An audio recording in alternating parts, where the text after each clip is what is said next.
అన్నమాచార్య భావనా వాహిని వారు నిర్వహించనున్న 522వ అన్నమయ్య ఆరాధన మార్చ్ 26 సాయంత్రం 6 గంటలకు అన్నమయ్యపురంలో జరిగే ఈ ఆసక్తికరమైన కార్యక్రమానికి మీకంతా హార్దిక స్వాగతం. త్వరలో రానున్న ప్రకృతి వైపరీత్యాలు, 3వ ప్రపంచ యుద్ధం, కల్కి అవతార విశేషాలు, రక్షణ పొందే మార్గాలు అన్నీ పూజ్య శ్రీ కాశీనాథ్ మిశ్రా గారి నుంచి తెలుసుకుందాం. పద్మశ్రీ అవార్డు గ్రహీత డాక్టర్ శోభారాజు గారిచే శిక్షణ పొందిన గాయని గాయకుల అన్నమయ్య సంకీర్తనలు వీణుల విందుగా విందాం. పవిత్రమైన స్వామివారి ప్రసాదం స్వీకరించి శక్తివంతులమవుదాం. మార్చి 26 సాయంత్రం 6 గంటలకు మీరంతా అన్నమయ్యపురం విచ్చేయండి. దినము ద్వాదశి నేడు దివసము నీకు జనకుండ అన్నమాచార్య విచ్చేయవే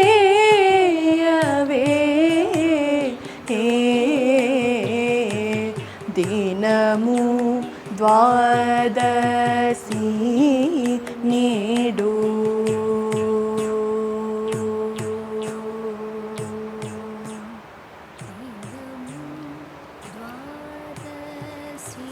ఈ కీర్తన తాళ్లపాక పెద తిరుమలాచార్యుల వారు పాల్గొన బహుళ ద్వాదశి రోజు అన్నమాచార్యుల వారికి అనేక రకాల పదార్థాలు సమర్పించి చాలా భక్తి శ్రద్ధలతో శ్రాద్ధకర్మ నిర్వహిస్తూ జనకుండ అన్నమాచార్య విచ్చేయవే అని మనస్సు నిండా ఆర్ద్రత నింపుకుని భక్తి శ్రద్ధలతో పిలిచిన సంకీర్తన ఇది. మనమందరం కూడా అన్నమయ్యకు వారసులమే కాబట్టి మనం కూడా ఈ పాల్గొన బహుళ ద్వాదశి రోజు అంటే మార్చ్ 26న ఉదయం ట్యాంక్ బండ్ మీద ఉన్న అన్నమాచార్య విగ్రహం వద్ద చేరి చాలా భక్తి శ్రద్ధలతో ఈ సంకీర్తన ఇంకొన్ని సంకీర్తనలు ఆలపిస్తాం. అందరం చేరి మహానుభావులు వస్తారు, వారు మనకు సందేశాన్ని ఇస్తారు. మనము ఆ సందేశాన్ని విని ఆచరించే ప్రయత్నం చేద్దాం. ఆ తర్వాత చాలా చక్కటి నైవేద్యం స్వామికి సమర్పించింది ప్రసాదంగా మనందరం స్వీకరిస్తాం. చక్కటి పొంగలి, చక్కటి వడ, చక్కటి పచ్చడి, చక్కటి రవా కేసరి, కాఫీ, టీ ఇలాంటివన్నీ మనం స్వీకరించి చాలా సంతోషంగా అక్కడ నుండి నిష్క్రమించవచ్చు. రన్విత,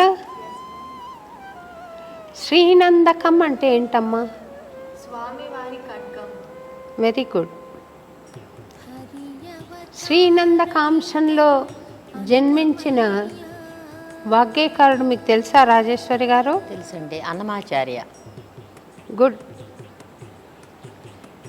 ఈ అన్నమాచార్యుల వారు పరమ పదాన్నందుకున్న పుణ్యతిథి పాల్గొన బహుళ ద్వాదశి. ఆ పుణ్యతిథి పంచాంగం ప్రకారము మార్చ్ 26న వస్తున్నది. మార్చి 26 చాలా విశేషమైన దినంగా చెప్పాలి. మనం అన్నమాచార్య భావనా వాహినిలో సాయంత్రం 6 గంటలకు ఓ అద్భుతమైన కార్యక్రమం చేసుకుంటున్నాం. ఒక మహానుభావులు వస్తున్నారు ఆ రోజు. ఉత్తరాది నుండి స్వామివారు, బెంగళూరు నుండి ఒక స్వామివారు, బెంగళూరు బార్డర్ నుండి ఒక స్వామివారు. ఇది సైనర్జీ లాగా స్వాములందరి కలయికతో ఒక అద్భుతమైన సన్నివేశం కానున్నది. మనందరికీ ఆశీపూర్వకం కానున్నది. ఆయన ఏం చేస్తారంటే చెప్తున్నాను వినండి. కల్కి అవతారం వచ్చేసింది.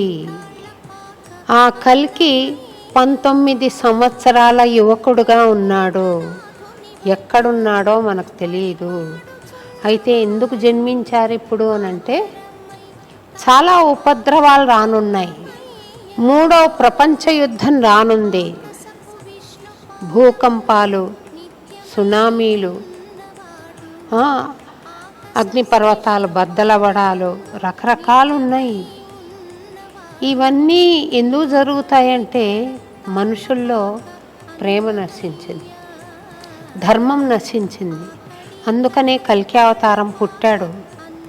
ఇప్పుడు ఆ ఉపద్రవాల నుండి మనల్ని కాపాడేందుకు, దుర్మార్గులను హతమార్చేందుకు స్వామి వచ్చాడు.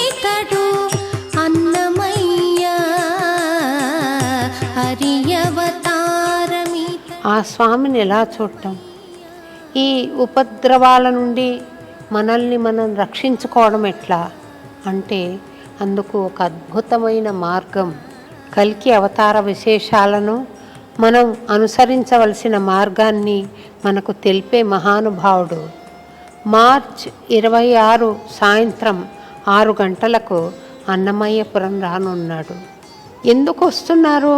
ఇన్ని చోట్లుండగా ప్రపంచంలో అంటే ఇక్కడ వెంకటేశ్వర స్వామి వెలిశారు.